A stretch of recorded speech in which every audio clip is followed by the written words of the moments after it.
Olá pessoal, sejam bem-vindos a Ponto dos Livros e o livro de hoje é Metamorfoses de Ovídio. Esse livro maravilhoso aqui de mitologia grega, para mim pelo menos, essa é a mais completa epopeia de mitologia grega que eu conheço, porque aqui estão compilados 250 mitos gregos e assim escritos de uma forma magistral, deliciosa, poética. As descrições da narrativa são assim cinematográficas. Olha, esse é um livro excelente. Eu já inclusive coloquei nas redes sociais, né?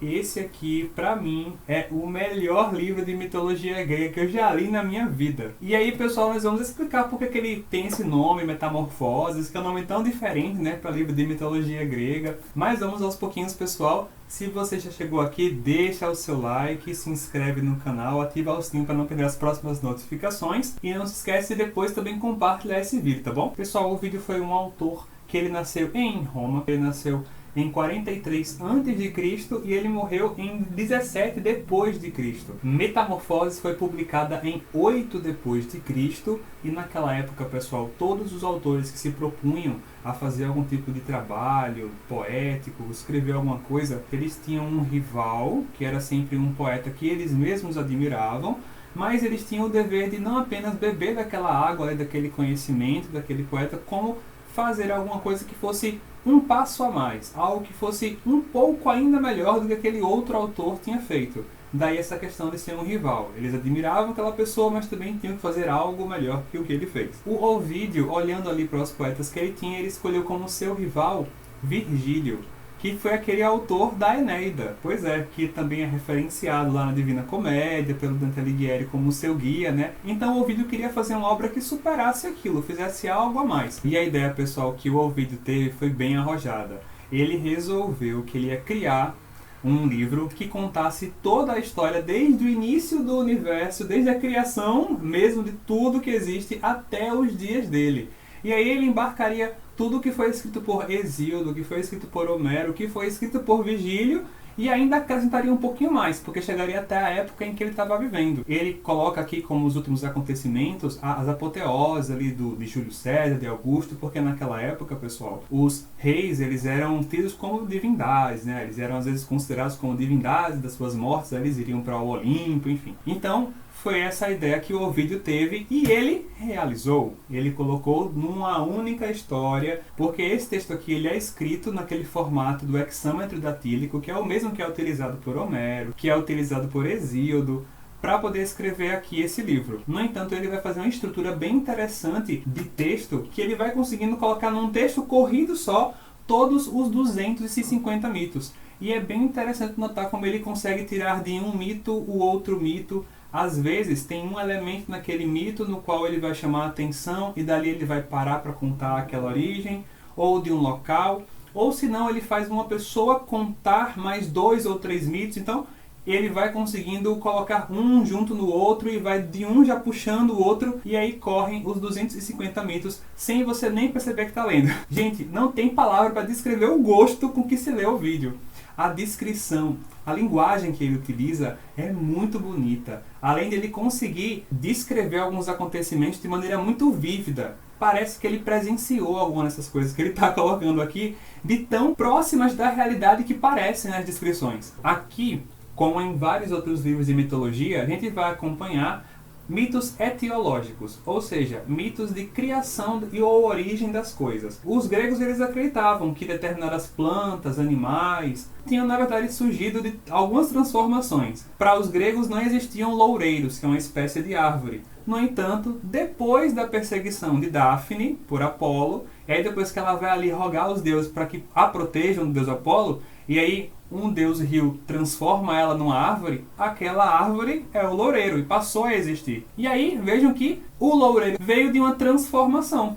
Era uma mulher que tornou-se uma árvore. Daí o enfoque das metamorfoses do livro, entendeu? Porque ele vai contar dessas transformações também, claro. Vão ter vários outros mitos aqui que não tem a ver necessariamente com etiologia nem transformação, mas há um foco aqui no título, não é mesmo? E ele vai descrever essas transformações de uma maneira muito vívida, de uma maneira muito clara, de uma maneira muito grandiosa, que vai acabar, é claro, inspirando, tocando. As pessoas, quando leram aquilo pela primeira vez, ficaram encantadas pela precisão de detalhes com que ele escrevia. Inclusive, até nas palavras, o Ovídio, ele vai colocando brincadeirinhas aqui, transformando uma palavra que tem uma raiz. Por exemplo, água. Aí depois tem aquoso, entendeu? Na próxima linha. Ele vai fazendo as brincadeiras assim com as palavras, mostrando que as palavras se transformam como se o próprio texto também se transformasse, entendeu? Mas é claro, pessoal, que o foco do livro não é esse. É realmente contar todos os 250 mitos aqui. E são cada um mais maravilhoso que o outro. Gente, claro, pessoal, como aqui tem 250 mitos gregos, que não são todos, tá certo, pessoal? Alguns ficam de fora, por exemplo, os 12 trabalhos de Hércules não estão todos aqui. Mas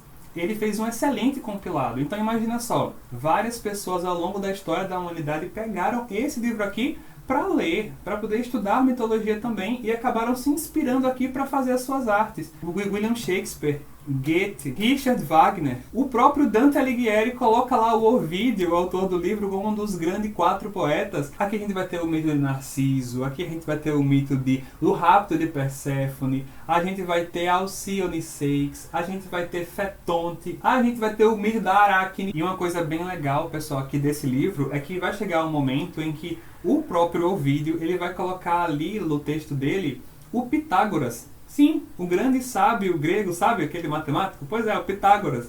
Ele vai trazer o Pitágoras como personagem e vai dar voz ao Pitágoras. E o Pitágoras vai fazer o seguinte, ele vai dar alguns conselhos, inclusive conselhos sobre não comer carne de animais, que as pessoas não façam isso, porque para o Pitágoras os animais seriam irmãos. Ele acreditava que as pessoas, quando morriam, o espírito dela saiu e podiam reencarnar em animais. Daí, imagina, você está comendo animal, poderia ser um parente seu também, então ele considerava os animais como irmãos, não deveria se comer carne, portanto. E outra coisa que o Pitágoras fala, e aí sim vai cair essa parte aqui, ó, da metamorfose, é que o Pitágoras ele vai tratar do tema que o próprio Ovídio trata. A gente vai escutar muito ali da voz do próprio autor falando, que é quando o Pitágoras vai falar pra gente que tudo muda. A única coisa constante é a mudança. Tudo está em transformação. Existem as fases da lua, existem as estações do ano, existe o próprio tempo está em mutação, não é uma coisa fixa, é sempre contínuo, sempre dando para frente. Então, a gente está em transformação também. O homem que começa pequenininho, depois ele se torna homem, depois ele fica velhinho.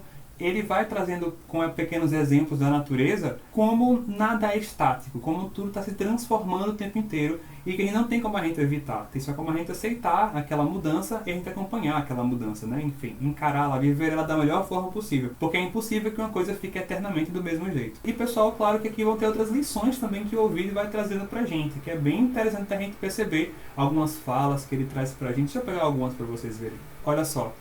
E no nosso corpo, o coração é mais importante que o braço. É nele que reside todo o vigor. Ou seja, né, ele está falando que a parte mais importante do homem é o sentimento, né, não a força física dele. Inclusive tem uma parte bem interessante aqui, que é a disputa de Ulisses e Ajax para conseguir ali as armas do Aquiles. Porque naquela época, pessoal, quando uma pessoa caía ali, as armas da pessoa viravam um espólio. Ou seja, aquela pessoa que derrotou o outro pode pegar aquelas armas, juntar seu tesouro, entendeu?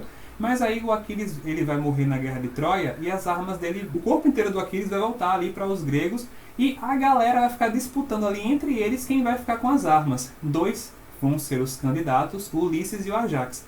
O Ajax, ele é sempre muito impulsivo, ele vai começar a falar que ele é o melhor na força, que ele fez isso, fez aquilo, sozinho, sem ajuda de ninguém, e que o Ulisses é um mentiroso, um fujão, é um medroso, ele não merece ficar com as armas de jeito nenhum.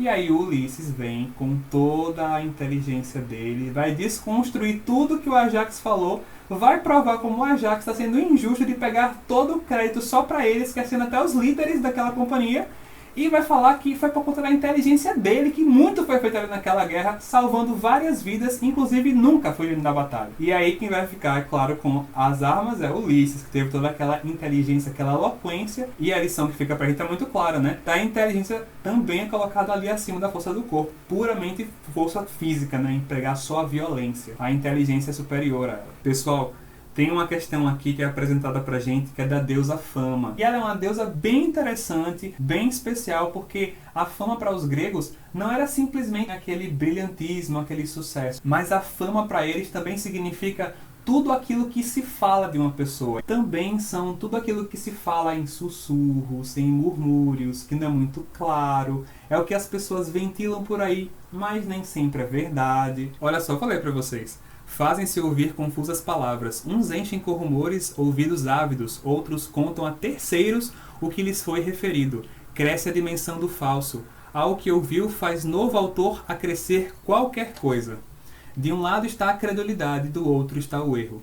Impudente, a falsa alegria, o consternado temor, a sedição repentina, os sussurros de autoria duvidosa. Então assim, pessoal, acho que a lição que fica pra gente é a gente não se basear para conceituar quem quer que seja o que se escuta dela, não é mesmo? E uma coisa, pessoal, que eu acabei esquecendo de trazer, mas eu lembrei na hora que eu estava editando e vim gravar rapidinho, é que o Ovídio acabou profetizando que o livro dele seria inesquecível, que esse livro aí seria lembrado em todos os séculos vindouros, inclusive também carregando o seu nome, que também se tornaria inesquecível.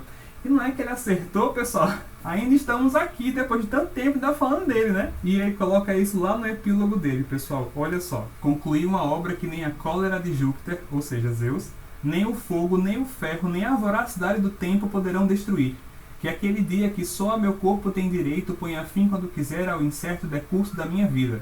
Eu, na parte mais nobre de mim, subirei imorredouro, acima das altas estrelas, e o meu nome jamais morrerá.